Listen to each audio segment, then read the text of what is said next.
जय हिंद। नमस्कार साथियों, आज की इस वीडियो में हम पढ़ने वाले हैं क्लास 10th का चैप्टर नंबर 1 का वास्तविक संख्याओं का ऑब्जेक्टिव क्वेश्चन। इस चैप्टर से हम 30 प्रश्न लेकर आए हैं, जो बारी बारी से आप लोग देखिएगा। एग्जाम के लिए मोस्ट इम्पोर्टेंट है, ऑब्जेक्टिव क्वेश्चन है। 1 number question, question number 1, ACF 135 और 225 का कौन सा है?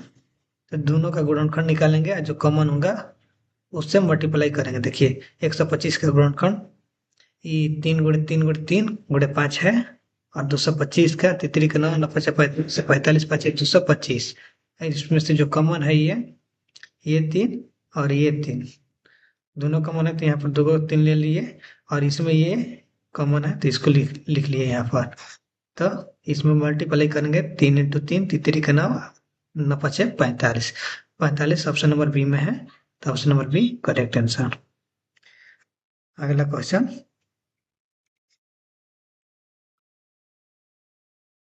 क्वेश्चन नंबर 2, एलसीएम और एचसीएफ का गुणनफल बराबर होता है। एलसीएम और एचसीएफ का गुणनफल हमेशा दो संख्याओं के गुणनफल के बराबर होता है। Option number C correct answer, दो संख्याओं के गुणनफल के बराबर होता है। नेक्स्ट क्वेश्चन,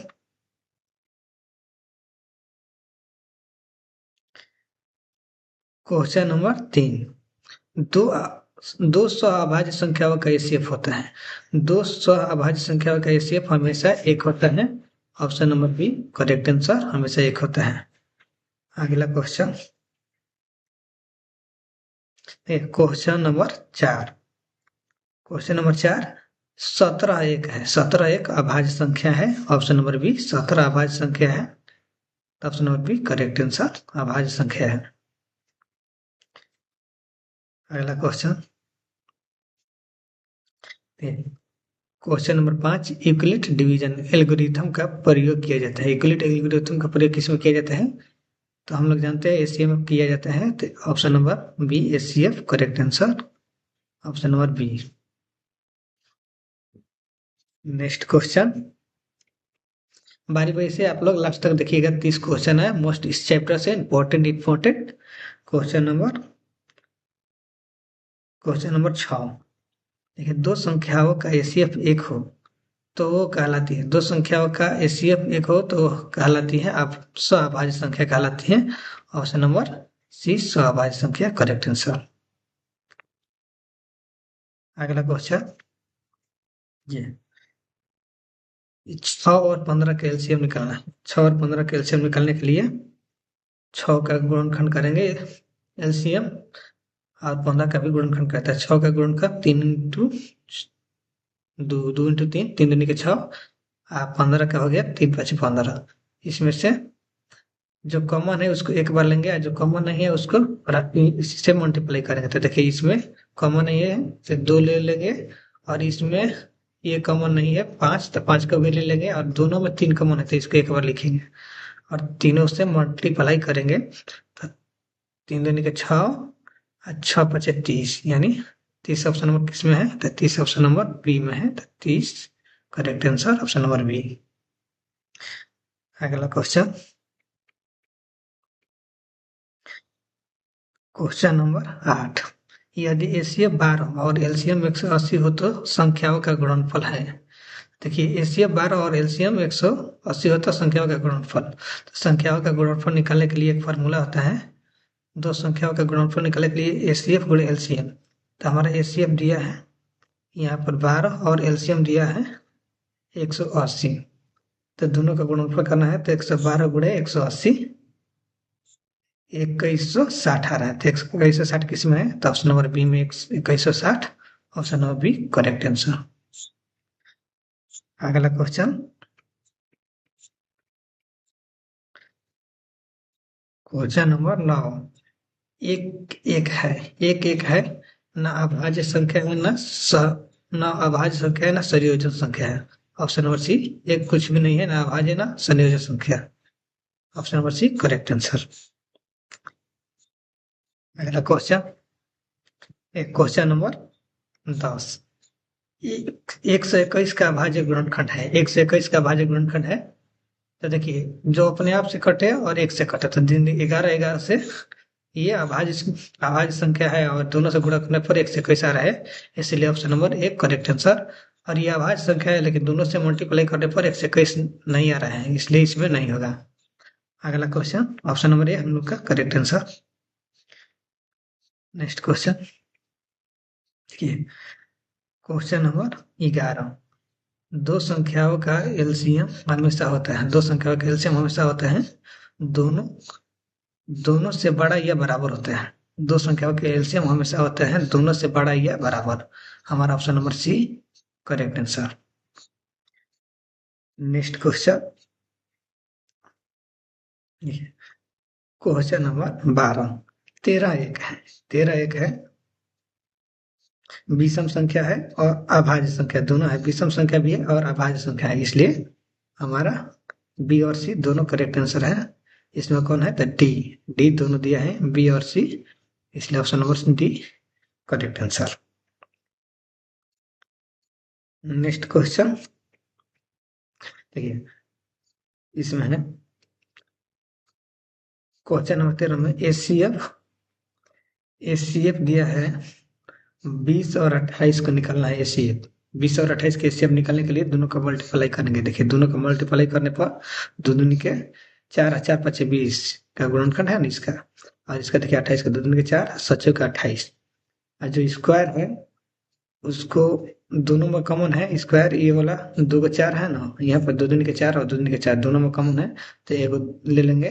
इसमें जो कॉमन नहीं है तो इसको यहीं पर रख देंगे, तो ये दोनों में से एक है तो 2 का स्क्वायर कितना हुआ 4, और ऑप्शन नंबर 4 इसमें है तो बी में है, option number B correct answer. अगला क्वेश्चन,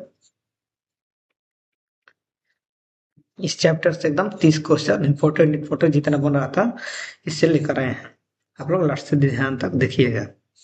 देखिए क्वेश्चन नंबर 14, एलसीएम 18 और 12 का निकालना है। एलसीएम निकाला है, उसमें एसीएम निकल रहे थे, इसमें एलसीएम निकालना है, तो एलसीएम को निकलेंगे दोनों का गुणनखंड करेंगे। देखिए 3 गो इसमें 2 है और इस 8 में 8 का गुणनखंड करने पर 3 को 2 आ रहा है, और 12 का गुणनखंड करने पर 2 को 2 और 1 को 3 आ रहा है। तो देखिए 2 दूनी 4 और 4 दूनी 8 है, इसमें 2 दूनी 4 4 3 12 हो रहा है ना। तो देखिए इसमें जो है ना, इसमें से जो बड़ा कॉमन रहेगा ना, दो दोनों के स्क्वायर है 2 और इस पे 3, ये दोनों में से एक स्क्वायर जो बड़ा रहेगा उसको लेंगे इसको, तो 2 का स्क्वायर और जो इसमें नहीं है कोनो कॉमन तो इसको रख लेंगे यहाँ पर। तो ये देखिए 3 को 2 है तो 2 दूनी के 4 4 दूनी के 8, 8 ले 3 से मल्टीप्लाई करेंगे तो 3 का 24, 24 किस में है तो ऑप्शन नंबर बी में है, तो option number B correct answer. Next question, question number 15, यदि कोई संख्या केवल एक और स्वयं से विभाज्य हो कहलाती है। यदि कोई संख्या एक और स्वयं से विभाज्य हो तो कहलाती है अभाज्य संख्या कहलाती है। उस अभाज्य संख्या की परिभाषा ही है, वो अपने आप से कटेगी और नहीं तो एक से कटेगी, इसलिए अभाज्य संख्या है, option number C correct answer. Next question, question number 16, सबसे छोटी अभाज्य संख्या है। तो देखिए एक तो ना अभाज्य है ना, एक ना अभाज्य है ना भाज्य है, इसलिए एक को छोड़ेंगे और ये यहाँ से 2, जिसका 2 का अंतर होता है। देखिए ये अभाज्य संख्या है, इसलिए 2 को इतना में से 2 अभाज्य संख्या सबसे छोटी संख्या है, तो option number B correct answer 2। नेक्स्ट question,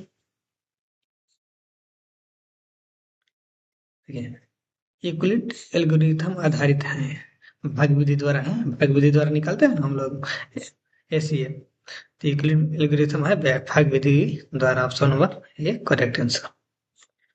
next question, question number 18, यदि दो संख्याओं का सअभाज्य है तो उनका एलसीएम होता है। यदि दो संख्याओं का सअभाज्य हो तो उस संख्या का एलसीएम होता है उनका गुणनफल के बराबर, option number B correct answer, उनका गुणनफल के बराबर। नेक्स्ट क्वेश्चन, क्वेश्चन नंबर 19, 49 एक है पूर्ण वर्ग, क्या है एक पूर्ण वर्ग है, इसका निकाल लेंगे। देखिए ये अभाज्य भी नहीं है, ये तो ऐसे भी अभाज्य नहीं है, सअभाज्य भी नहीं है, विषम है लेकिन इसका पूर्ण वर्ग भी है, तो इसलिए हम लोग का पूर्ण इसका पर निकल जाएगा, स्क्वायर हो जाएगा, 7 इसका होगा। पूर्ण वर्ग करने पर 7, इसलिए ये भी सही रहेगा और ये भी, डी भी सही है। ऑप्शन नंबर बी और D correct answer. Next question,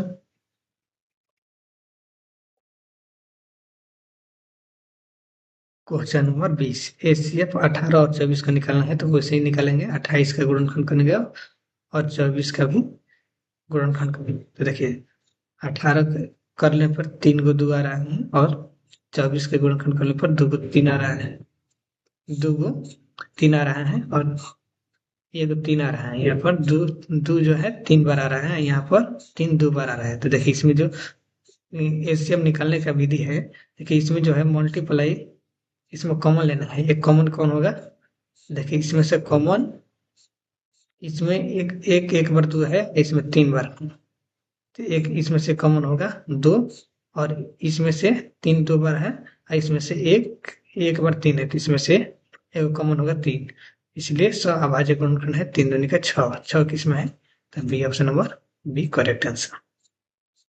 next question, देखिए वैसे ही अब इसमें निकालना है एलसीएम। एलसीएम निकालने के लिए इसको भी गुणनखंड करेंगे। देखिए एलसीएम, इसका गुणनखंड कुछ भी नहीं होगा, 1 से 5 से गुणा करेंगे तो 5 आएगा और इसका भी करेंगे तो 7 इंटू 1, यानी उनका भी नहीं है, तो इसका मल्टीप्लाई कर देंगे, 7 बचे 35, एलसीएम हो जाएगा 35। Option number B correct answer. ये next question, question number 22। Zero और किसी संख्याओं का एचसीएफ होता है। जीरो और किसी संख्याओं का एचसीएफ हमेशा वही संख्या होता है। ऑप्शन नंबर सी, वही संख्या होता है, correct answer. Next question, question number 23। दो एक है, दो क्या है, सम है, विषम है, अभाज्य है। दो है, एक तो दो है, सम संख्या भी है और अभाज्य संख्या भी है, दो, इसलिए option number D correct answer, सम संख्या और विषम अभाज्य संख्या। नेक्स्ट क्वेश्चन,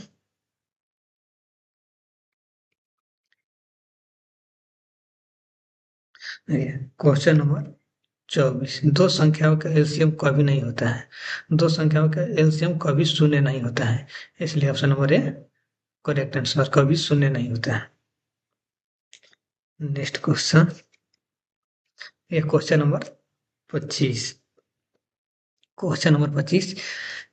7 और 13 का एचसीएफ निकालना है, तो इसका भी गुणनखंड करेंगे, तो 7 इंटू 1 हो जाएगा, तो एचसीएफ निकालने का और इसका भी करेंगे 1 इंटू 13, तो इसमें से कॉमन कौन आ रहा है, एक आ रहा है, दोनों में से एक कॉमन आ रहा है, यानी तो जो कॉमन आएगा उसको एक बार लिखेंगे, तो देखिए इसमें से कॉमन एक बार आ रहा है, 1 इंटू 7 और 1 इंटू 13, तो एक कॉमन आ रहा है दोनों में, इसलिए option number C correct answer.